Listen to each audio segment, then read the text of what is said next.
भगवान व्यास जी भागवत महापुराण के 11वें स्कंद में लिखते हैं कि सतयुग में केवल 2 पुराण लिखे गए, शिव महापुराण और पद्म पुराण। 10 पुराण त्रेता में लिखे गए, 5 पुराण द्वापर में लिखे गए। कितने हो गए? 17। और 1 पुराण द्वापर के अंत में और कलयुग के प्रारंभ में लिखा गया, जिसका नाम है श्रीमद् भागवत महापुराण।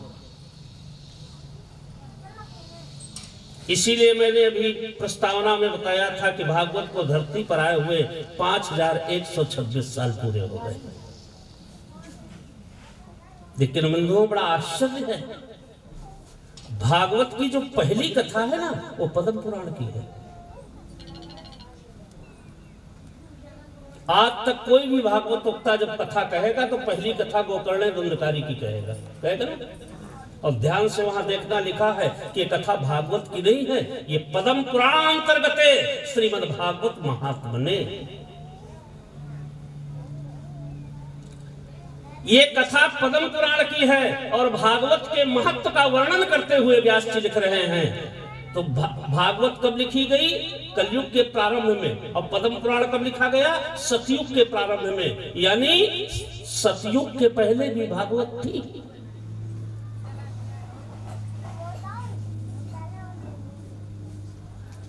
चलो यहां तक तो बहुत छोटी बात है। 4 अरब 32 करोड़ वर्ष पहले चले जाइए,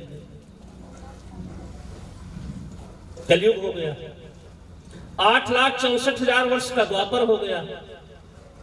कलयुग का 3 गुना त्रेता हो गया और कलयुग का 4 गुना सतयुग हो गया। और उस समय सबसे पहली रचना, मैं नहीं कह रहा हूं, आज के वैज्ञानिक भी कहते हैं, इस ब्रह्मांड की पहली रचना अगर अक्षर के रूप में हुई तो उसका नाम है ऋग्वेद। ब्रह्मा का लिखा हुआ एक ही वेद है, भगवान व्यास जी ने उसके 4 भाग किए। और ऋग्वेद के 32वें मंडल का 16वां खंड है भागवत धर्म निरूपण। जरा समझिए मैं कहना क्या चाहता हूं। ऋग्वेद के 16वें मंडल का 12वां खंड है भागवत धर्म निरूपण। यानी भागवत धर्म क्या है? इसका मतलब ऋग्वेद के पहले भी भागवत थी। बस इतना ही इशारा मात्र समझ लो। जिस कथा को सुनने के लिए ब्रह्मा को हंस बनना पड़े,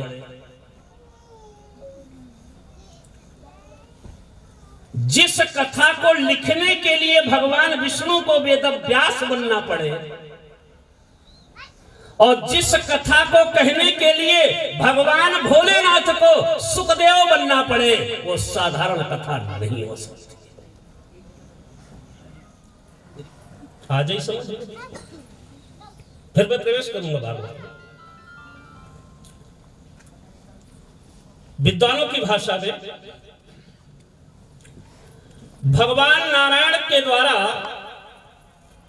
आदि शक्ति के द्वारा भगवान शंकर को प्राप्त हुई, भगवान शंकर के द्वारा श्री हरि नारायण को प्राप्त हुआ, नारायण के द्वारा भगवान ब्रह्मा को प्राप्त हुआ, ब्रह्मा के द्वारा सनक सनंदन सनातन सनत कुमार को प्राप्त हुआ, सनकादिक ऋषियों के बाद देवर्षि नारद को प्राप्त हुआ, और नारद के द्वारा कृष्ण द्वैपायन वेदव्यास को प्राप्त हुए 4 श्लोक।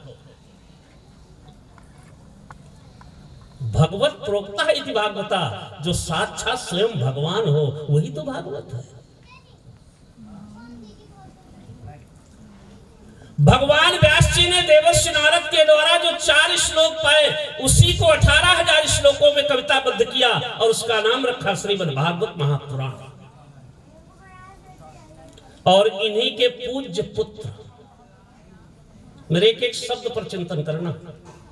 दुनिया में कोई भी पिता जब अपने बेटे का नाम लिखेगा तो प्रिय पुत्र लिखेगा कि पूज्य पुत्र लिखेगा?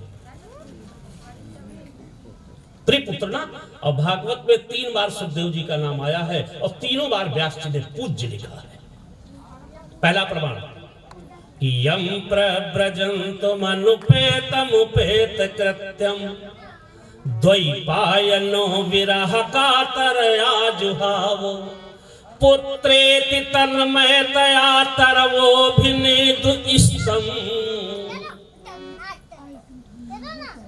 भगवान कृष्ण द्वैपायन वेदव्यास जी ने देखा कि जन्म लेते ही अपना नारा उठा करके जिस समय सुखदेव जी चल पड़े तो हा पुत्र रोते हुए भगवान वेदव्यास जी पीछे पीछे दौड़े और बोले बेटा रुक जाओ, स्तवतु मैं तुम्हारी स्तुति कर रहा हूं। पुत्र रुक तो जाइए, स्तुति किसकी की जाती है? भगवान व्यास जी वापस लौट आए, पुत्र का मुख नहीं देखा। इन्हीं कृष्ण द्वैपायन वेदव्यास के पूज्य पुत्र परमहंस श्री सुखदेव जी ने राजा परीक्षित को माध्यम बनाते हुए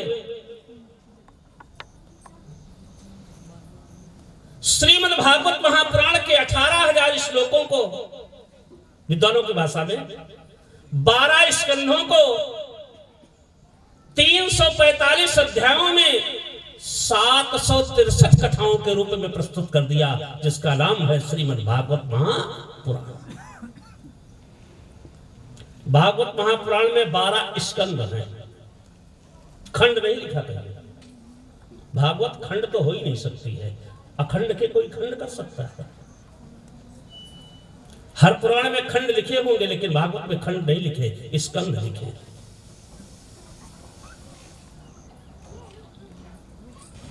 भाई ज्ञान अखंड एक सीतावन, जो अखंड है उसे कौन खंड कर सकता है? रामायण में देखा होगा, भगवान परशुराम राम को मारने दौड़े, रामायण में पढ़ा है ना, मारने दौड़े तो हाथ जाम हो गया। स्वयं परशुराम जी कह रहे हैं बढ़े न हाथ, और हाथ चेतन है उसमें जड़ता आ गई। तब भगवान परशुराम पहचान पाए कि ये मानव नहीं है, ये महामानव भगवान नारायण है। तो जो अखंड है उसके कोई खंड तो नहीं कर सकता। तो भागवत महापुराण में 12 स्कंद हैं। भागवत महापुराण में 345 अध्याय हैं। भागवत महापुराण में 763 कथाएं हैं और भागवत महापुराण में 18,000 श्लोक हैं, जो साक्षात भगवान कृष्ण का ही स्वरूप है। भागवत कोई पुस्तक नहीं है, साक्षात कृष्ण विग्रह। ये जीवित कृष्ण है, साक्षात कृष्ण। ज्ञानियों के लिए ज्ञान का अथाह सागर। देखे भागवत पर एक दृष्टि, ये ज्ञानियों के लिए ज्ञान का अथाह सागर है। 150 भागवत कहने वाला इसका प्रारंभिकरण नहीं ढूंढ सकता है कि भागवत की शुरुआत कहां से की जाए।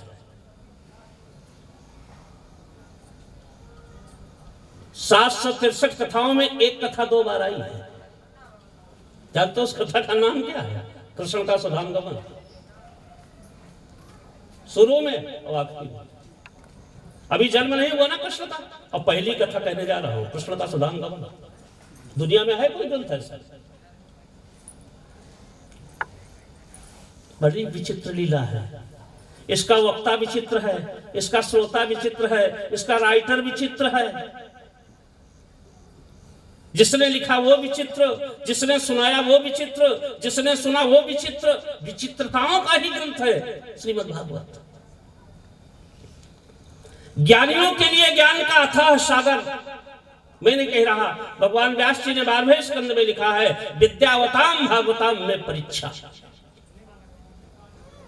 भगवान व्यास जी के शब्द है। इसका मतलब क्या हुआ? व्यास जी कह रहे हैं विद्यावताम भागवताम में परीक्षा। दुनिया की समस्त विद्याओं में पारंगत होने के बाद अगर परीक्षा देने का मन हो तो अपने को भागवत के एक श्लोक पे तौल लेना, तुम्हें तुम्हारी औकात का ज्ञान हो जाएगा। यानी ब्रह्मांड की सारी विद्या पा लेने के बाद भी भागवत आपकी समझ में आ जाए, ये साधारण बात नहीं है। तो ज्ञानियों के लिए ज्ञान का अथाह सागर, योगियों के लिए योग योगेश्वर भगवान कृष्ण का चरित्र। पैसा कमाने वालों के लिए सुंदर बिजनेस। आजकल देखिए क्या कृपा है भगवान नारायण की, कोई भागवत वक्ता तुम्हें गरीब नहीं मिलेगा। स्वयं भगवान नारायण ने ही भागवत में कहा है ना, जो मेरे भागवत के अर्थ को कहता है, उद्धव संवाद जब हुआ है तो उद्धव को वचन दिया है कृष्ण ने कि जो मेरे भागवत के अर्थ को समाज के बीच में कहेगा, हे उद्धव, उसे मेरी प्राप्ति होगी। लेकिन जो भागवत के अर्थ को नहीं कहेगा, भागवत से अर्थ चाहता है, उसे मेरी धर्मपत्नी लक्ष्मी की कृपा होगी। दोनों तरफ से कृपा ही तो है। चाहे भागवत तो बढ़िया साधन है, चाहे धन कमा लो, चाहे भगवान को प्राप्त कर लो। खुला भगवान कह रहे हैं, मुझे प्राप्त करो चमे प्रिया, चाहे मेरी प्रिया को प्राप्त कर लो। तो ज्ञानियों के लिए ज्ञान का था सागर, योगियों के लिए योग योगेश्वर कृष्ण का चरित्र। और आओ अब हम इधर उधर की बात न करते हुए सीधे आपको यही बताने का प्रयास कर दे, ये भागवत कैसे प्रकट हुई, वास्तव में भागवत साक्षात कृष्ण क्यों कही जाती है। और इसी कथा की ओर चले। बोलो सच्चिदानंद भगवान की।